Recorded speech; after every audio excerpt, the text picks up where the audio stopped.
Nagdudulot ng pag-ulan sa malaking bahagi ng bansa ang trough ng namataang LPA sa labas ng PAR. Ngunit ayon sa Pag-asa, mababa ang posibilidad na maging bagyo ito. Habang sa nalalabing bahagi ng bansa ay umiiral pa rin ang frontal system at easterlies.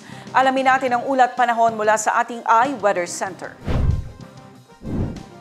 Sa weather bulletin mula sa Pag-asa, makikita sa ating iWeather Center na nagpapaulan sa malaking bahagi ng bansa ang trough ng binabantayang low pressure area sa West Philippine Sea sa labas ng PAR as of 4 a.m. kaninang umaga.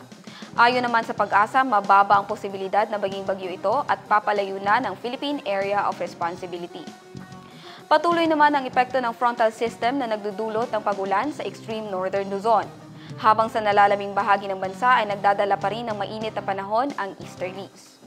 At para naman sa magiging lagay ng ating panahon bukas, sa Cotabato City maglalaro ang agwat ng temperatura sa 24 to 32 degrees Celsius at nasa 50% ang chance of rain. Sa Maguindanao, papalo ang agwat ng temperatura sa 23 to 32 degrees Celsius at nasa 60% ang chance ang uulan. Sa Cotabato Province, maglalaro sa 24 to 32 degrees Celsius ang agwat ng temperatura at 50% ang chance ang uulan. 25 to 34 degrees Celsius naman ang magiging agwat ng temperatura sa Davao City bukas at 60% ang chance of rain. Sa Cagayan de Oro City, papalo sa 25 to 32 degrees Celsius ang agwat ng temperatura at 80% ang chance ng pag-ulan. 25 to 33 degrees Celsius ang inaasahang magiging agwat ng temperatura sa Zamboanga City bukas at 50% ang chance ng uulan. Ang Lanao del Norte ay papalo bukas sa 23 to 31 degrees Celsius ang agwat ng temperatura at nasa 80% ang tsansa ng pag-ulan.